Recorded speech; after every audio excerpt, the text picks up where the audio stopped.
Hey, I'm Parker. And I'm Kyle. And today we're making some delicious lefse. Yum. A Norway treat. You're going to need 4 pounds of russet potatoes. If you're keeping track, that's around 12 to 15. So after we peel, you have to peel these potatoes. And after that, you need to cut these into about equally sized potatoes so they cook evenly. That's probably a good idea. Okay.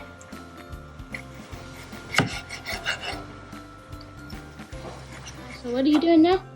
So we just got these all chopped, and Parker is a power chopper, so of course we can just breeze right through. Yeah. But next we're going to go ahead and put them in this pot of boiling water, and then these will need to boil for about 15 minutes or until they're just a little bit soft. You don't want them to be too mushy because that destroys good lefse.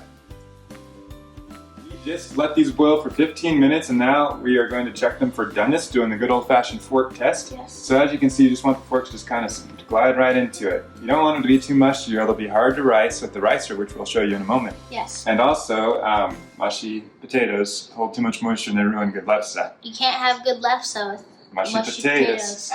Okay guys, so we just got done straining the potatoes, and Parker has the ricer in hand here. He'll show you what that looks like. We're just going to dump them onto here right now and wait a moment before we rice them because we want to give them a chance.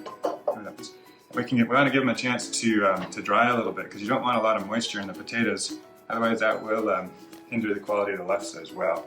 So we'll go ahead and let those dry a minute, and then we'll start ricing them with our ricer here. Yes. Parker will kind of just show you that ricer in the pieces real quick while I give another fork or two. So you want to fill this up a little bit. Fill it up to about right here. It's really easy. You just smush it and put it into the bowl. Okay, so there you have it. So Parker, if you want to hold that a moment, these are still kind of drying, but we'll go ahead and get started ricing these. Yes. And then after we have them all riced, the next step will be to have them chill in the fridge until they're thoroughly chilled before we start actually making the lefse. And you want to do that for an hour. Yep.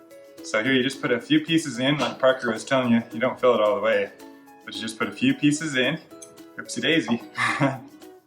And then you'll rice them through. So this is important because mashing them makes them too coarse, and you don't want them shredded to smithereens with the food processor. It's really important you have a good ricer, and it's supposed to be a good sturdy one as well, which this one has seemed to prove itself in being.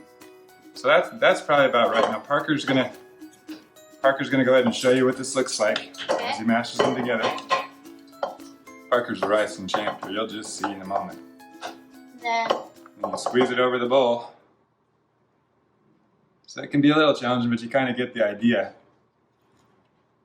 Guys, so we're back, and we have the warm rice potatoes, and before we put them in the refrigerator, we have a few things to add, and after we do, we will let this cool entirely before we add the flour, and then we start with the lefse dough.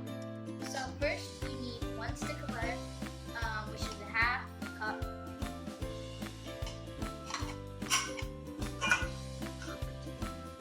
Then you need 1 teaspoon, was it?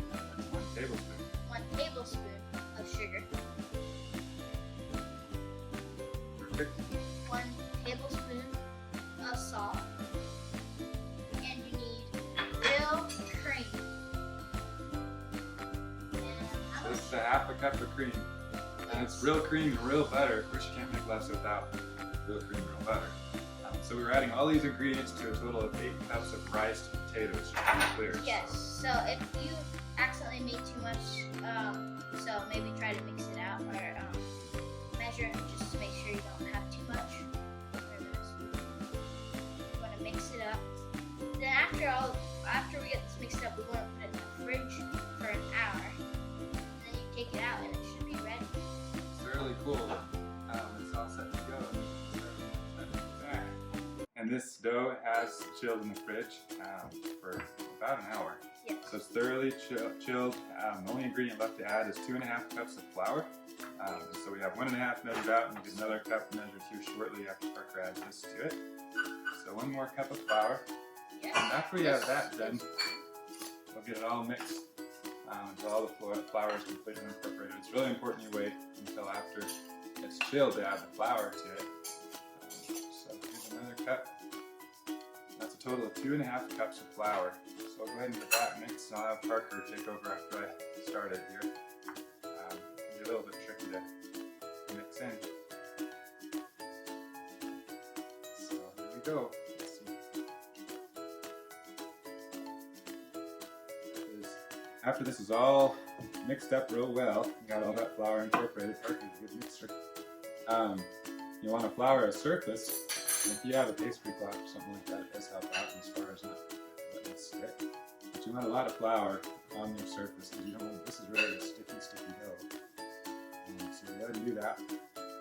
And then you also want to flour the rolling pin. Parker's going to go ahead and make like a hockey puck to put in the center there. You want them to be about hockey puck size before you roll them out. And then we're going to roll these out to place on the grill. So you need to have a coordinated rolling pin if you can, because that's real helpful for getting it rolled out real thin. And you can get sleeves for these too, but we just use a lot of flour when we do it. Okay. That should be enough. So yeah, just about hockey puck size. And so I'll just go ahead and start rolling this out. Hopefully it will just...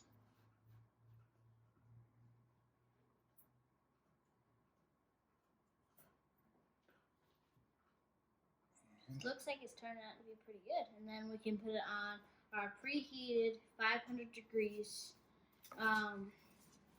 grill. Yes. So this part can be a little tricky in just getting this paddle under it. These paddles are helpful. If you don't have one, just see if you can get something similar. Yeah. This one's going to be just right to put on. Shape. Yeah, it's a little different shape, but it'll be just right. See how beautiful that looks? You want it to look just about like that with lots of, just kidding, you don't want ridges or mountains. It should be pretty thin actually. Yes. This one folded under looks like, so this is a good practice one. Next one will be Moving along just about halfway through rolling out the dough for the oven. For the grill. Yes. This is about as hot as an oven. It's 500 degrees, remember? Yeah. So it's pretty hot. Parker, he's going to get this rolled out perfectly. See, we'll have that on in no time. You can see we've already got some done. So this is about what you want, just a little bit of color and a pretty good size. That way you have something to really spread onto and roll up. You're in for a treat. Getting this rolled out, looking pretty good, and then once you get it rolled out, which these will be a little thinner here, 5 inches about there. This is a little too thin, but you're doing good though, it's hard to get this right. Yeah. There you go. And you need to get just a pretty good circle so you can pull it and then put sugar in It'll it. help you scrape it up. And then, now Kyle's going to do the magic getting it off. We'll see. Sometimes it doesn't quite come through, and it'll be the same for you, but don't get discouraged. You'll get some good ones, and you'll get some that are more like the snack size. Yeah. Because they'll fall apart a little. See, this one did fall apart a little, but it'll be okay. So this one's not so great, but that's okay, though, like you said. Sometimes you'll get some good ones, and sometimes you'll get some not so well.